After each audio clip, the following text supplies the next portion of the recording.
Hello there, Learner Squadron, and welcome back to the channel. Today is a day that we have long awaited as we finally get to sit down and share our first impressions and experience playing Star Wars Outlaws. First off, huge thank you to Ubisoft for bringing us out to LA to get hands-on and play Star Wars Outlaws. We each got to sit down for roughly 4 hours with the game. We got to meet and talk with a bunch of people from Ubisoft and Massive, and we got to connect and build relationships with some of the biggest creators around the world. It truly was a wonderful experience. But today, what we're going to do is we're going to sit down, give you our first impressions on the game, and a general overview on some of the hottest topics surrounding this game. We have compiled a list of some of those topics, including the open world, gameplay, the reputation system, graphics and performance, and so on.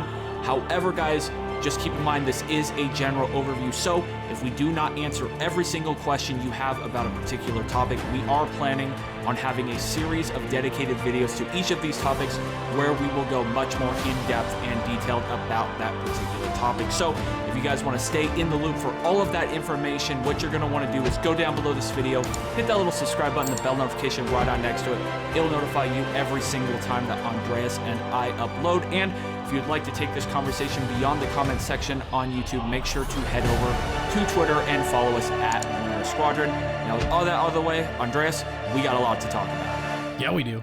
Let's get into this, guys.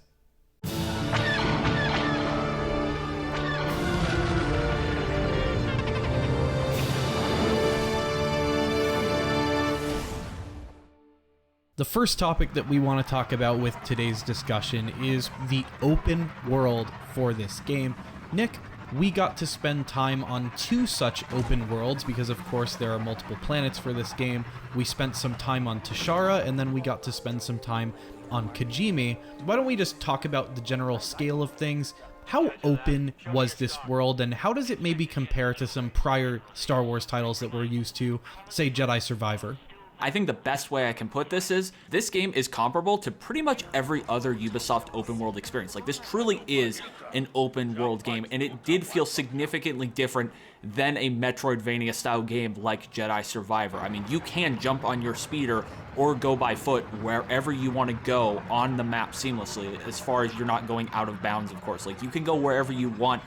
These planets, at least Toshara, are overwhelming. The size of them. There's so much stuff to do, and really Toshara does live up to what Massive has been saying about it. Between all of the missions, the main missions, the side quests, and just the stuff that we had going on, I really don't feel like we had the time to touch every corner of the map. I really feel like when you take into consideration just Miragana, you could spend hours in just that city, taking in the city and all of the things that you can do there. And when you think about Kijimi, though, on the other hand, it does appear maps like that will be limited to just, say, Kijimi City. So that planet is definitely one of the smaller locations in this game. And that's not to say that Kijimi City was super small. There was still a ton of stuff to do there, but I think there was a clear difference between Toshara and Kijimi when it comes to the overall size and scope of that going on. I do think you are, though, going to spend a pretty good amount of time there on those smaller locations, just not as much as Toshara. Yeah, I think one of the main things to emphasize about smaller locations is the density, Nick, because while it is small, there seems to be a hell of a lot to do. And on that note, these open worlds are, of course, filled with side missions where, for example, I engaged in this side mission where I approached somebody in the cantina who was a member of the Hutt clan. This person sent me to someone all the way on the other side of Tashara, so I took my speeder and went all the way across the plains of Tashara, and then that person gave me a mission to bomb a Pike outpost. And this sent me on a stealth mission where I then had to sneak into that Pike outpost and then plant the bomb. And this was just one of the many side missions that I probably could have started when I was going around Tashara, because in both Tashara and Kijimi, there were a ton of people that would approach you and you could start side missions, but I just didn't have time to start all of them, so I picked the one that I did pick, and it was very entertaining. It felt like it had a lot of depth to it, and it was honestly surprising for a side mission just how deep it seemed in its planning, its writing, its execution. And then, of course, there's the whole tie-in to the reputation system, which I thought added an extra layer of complexity to the side content. Varric hired me to do a job. I'm gonna finish it. Shame. Can't trust anyone out here. Even the expert missions, I was really impressed with the number of steps that were included and how deep they went. And honestly, the mission that I went on where I upgraded my speeder, it reminded me of one of those cauldron missions from Horizon Forbidden West, just the platforming nature of it and the environment that you are in. It really is easy to get lost in the world that you're on and forget that there is just a whole main quest line that you're supposed to be completing. It's so easy to get lost in the side quests. And not only are there side quests, there's also a bunch of stuff to stumble upon as you're exploring the open world on Toshara. There were speeder races you could get involved in, there were treasure hunts, you could go looking for artifacts and for valuable things, and there were even raids on Imperial like storage areas that kept popping up on the radio, which I'm sure have valuable goods and resources and outfits and stuff like that that you could go raid, but we just simply didn't have the time to do all of this side stuff while trying to get through our 4-hour gameplay. It really felt like it was just over before it even started. One of the big questions we had about the open world going into this game, and one of the things that I was really impressed by, was just how populated the cities and the planets as a whole were, at least Toshara was. These cities, Miragana, they were densely populated with unique NPC animations and interactions, and honestly, we found ourselves multiple times stopping to listen to conversations that NPCs were having amongst themselves or watch what they were doing in the world. For me, the most memorable interaction that I had was watching a squad of stormtroopers argue with a group of pikes over, who truly runs and funds the planet. It really just was a great interaction to sit there and watch. Bloodshed is bad for business. That's not our concern. It's a shame Governor Thornton has forgotten where his money and your money comes from. Even those outposts in the smaller towns like Jonta Hope on Toshara had a very good NPC presence and just felt alive. This whole game feels alive, and I love that about it. Yeah, you are so right, Nick, because I found myself standing there listening to NPCs to learn more about the locations that I was in, and there were a few times where I was minding my own business, trying to go along in whatever mission I was going or going to whatever waypoint that I was going to, and then I remember hearing a vendor say something about Mandalorian armor, and my ears perked up immediately, and I wanted to know, how do I get this Mandalorian armor? And it's little details like that that really got me distracted when I was going from point A to point B and made me feel like this was in a live universe. And the one thing that I always want to know with an open world game, is there a day-night cycle? We did notice that the time of day did change as we kept playing the game, but that said, it's a little unclear if this is a real-time day-night cycle where the sun is actively moving and then the moon is actively moving in real time, like you can see the shadows moving, for example, like in Horizon, or if the day-night cycle just kind of progresses along as you complete more missions, and I hope to get confirmation on that by playing this game even more. This game really is full of just a bunch of other Star Wars references all throughout it. For example, one of the Fathiers that you could bet on in Miragana was named after Naboo. There's just a lot of these great Star Wars references. Speaking of minigames, Andreas, we were pretty impressed by these. Yeah, we were. I think the natural minigame that I want to start off with is Sabacc, and this game has a new variant of Sabacc called Kessel Sabacc, and we were so impressed by how complex and how deep the rabbit hole goes for this Sabacc minigame. It really does feel like a minigame that people will sit there and play for hours. I'm pretty sure I spent a good 20 to 30 minutes sitting there and playing my first game of Sabacc, and I really took the time to read through the rules and learn how the game works, and I was very impressed with this, how in-depth it was. You can literally cheat at Sabacc, and there's a whole system behind the cheating in this game where you can get caught cheating and you can even get banned from a Sabacc table. And there's high stakes Sabacc. There's really a lot to do with Sabacc in this game, and I was very impressed by that. Yeah, me too. When I sat down to play it for the first time and I pulled it up and it gave me this whole document about the rules and the strategy to Kessel Sabacc, I knew I was dealing with something more than just a minigame. And another one that I just talked about when it comes to cool Star Wars references was betting on Fathier racing. And this also was a really cool mechanic or minigame in this game, and it kind of reminded us of the horse racing from the casino in GTA 5, but a little deeper, because with this, you get a whole scouting report about each of the Fathiers and their jockeys, you get odds, the age, the weight, all kinds of information about them when you go to pick on who you want to bet on. Also, you can randomly stumble upon intel out in the open world that will tip you off on who will win the next race. So when you go to bet, you can guarantee a winner and you can max out your bet and win a bunch of money. It's just a really cool system. Another minigame that is featured, but we just didn't have the time to get to it, honestly, in Miragana because there's just so much going on to experience, were the video games. We were just so distracted by all the other stuff, but we are really excited to sit down and just get our hands on those and mess around with those. We're expecting a very similar level of depth to those because that depth is in the other minigames. Now, I want to shift focus from the open world and into the gameplay, and I think that the first natural place to start is the combat and the stealth gameplay, and I think that people have a lot of questions about that. We had a lot of questions about that, and the blaster combat feels punchy, and it's very satisfying on a visual level, but I will say it's not a very complex or challenging combat system like you will find in games like the Dark Souls games, Elden Ring, or Ghost of Tsushima. If you're looking for a very complex combat system, you're just not going to find that in this game. Like, this is a run and gun type of game. It's not going to be very complex, but you can pick up and use other blasters and items in the area where you're fighting. You're not just limited to K's default blaster, but you cannot add them to your inventory. You can just pick them up and use them until they're out of ammo. If a stormtrooper drops an E11, you can pick it up and use it. And honestly, they were very powerful. Like, they were definitely things that you want to pick up and use. It's not clear what difficulty we were playing this game on. I imagine it was just the normal difficulty and it wasn't challenging, but if you weren't paying attention, you could get killed pretty easily. Like, your health can drain very quickly if you get hit by a lot of stuff. So if you put yourself in a bad situation, you are going to pay for it. There's also things like the Deadeye ability, and that can serve as a nice finishing move to an engagement, or even a nice get out of jail free card. That is how I used it if I found myself in one of those tough situations.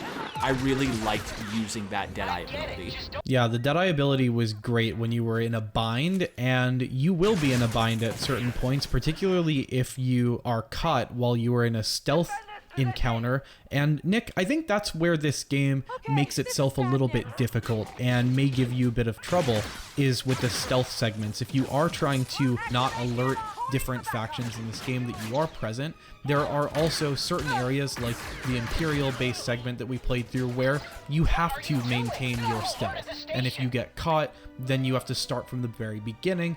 I think that's where this game is going to add that layer of complexity, and in that regard, there are various tools that you have to get comfortable with to make it through these stealth segments, such as setting your blaster to stun mode and then using that interchangeably with Nyx. And I think Nyx is probably the most understated aspect of the combat system for this game, because Nyx really is a utility belt for you. You can use Nyx in a combat scenario, you can have Nyx attack people, or you can use Nyx when you are trying to maintain your stealth to go grab items for you, to go activate switches for you, or turn off security cameras, or even distract stormtroopers or other enemies. I think Nyx really was useful and added an extra layer of complexity to the system that other third-person shooters simply do not have. I think that is where this game may stand out in that regard. Now, where I want to shift to here is the space gameplay, because I know that is something that we've talked a lot about.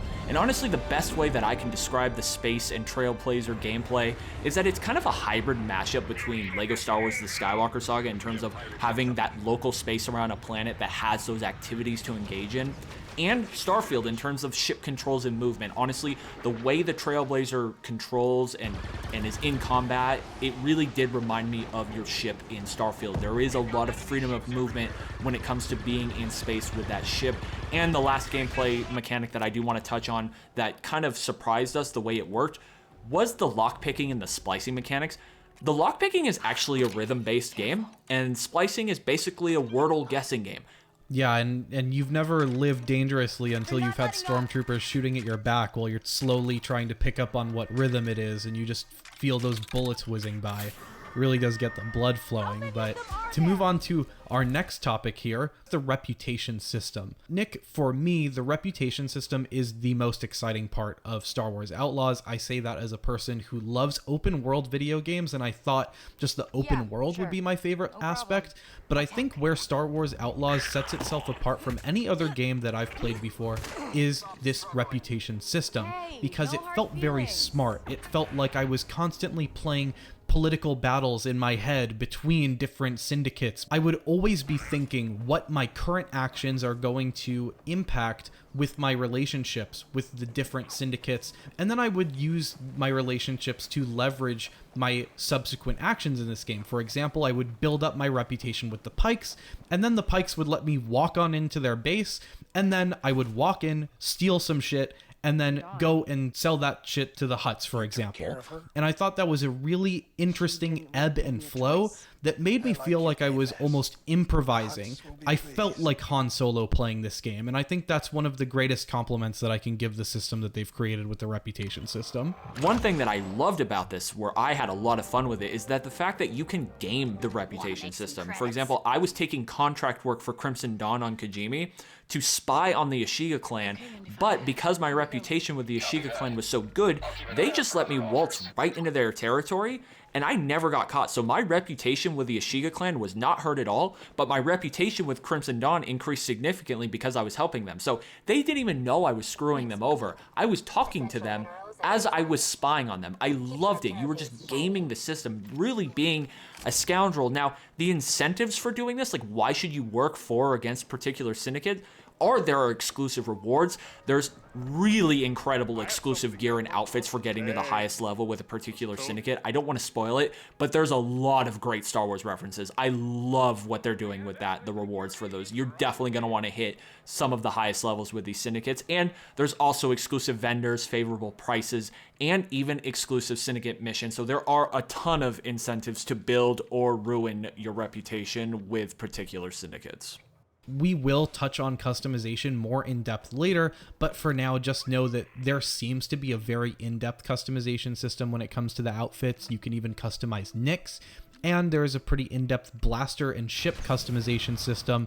We just made an entire video dedicated to the ship customization system based on a recent article that came out, so make sure to check that out if you're interested in that. And of course, there's also all sorts of skills and abilities that you can hone in on. There's the expert system in this game, which I think is a really unique way to level up your character as opposed to just a traditional skill tree. And then, Nick, one thing that I want to touch on here, just as a final section before we get into just our final thoughts, and that's graphics and performance.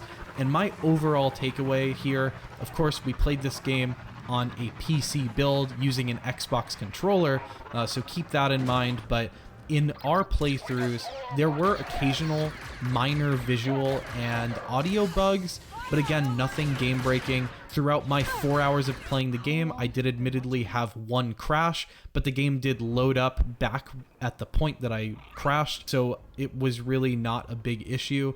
And again, I felt like this game is competently designed. It felt like it has a solid framework to it, and I personally do not have any significant performance concerns at this stage, at least with the build that we played. Yeah, I agree with you. There were no issues for me on my end throughout playing this. I didn't even have a crash.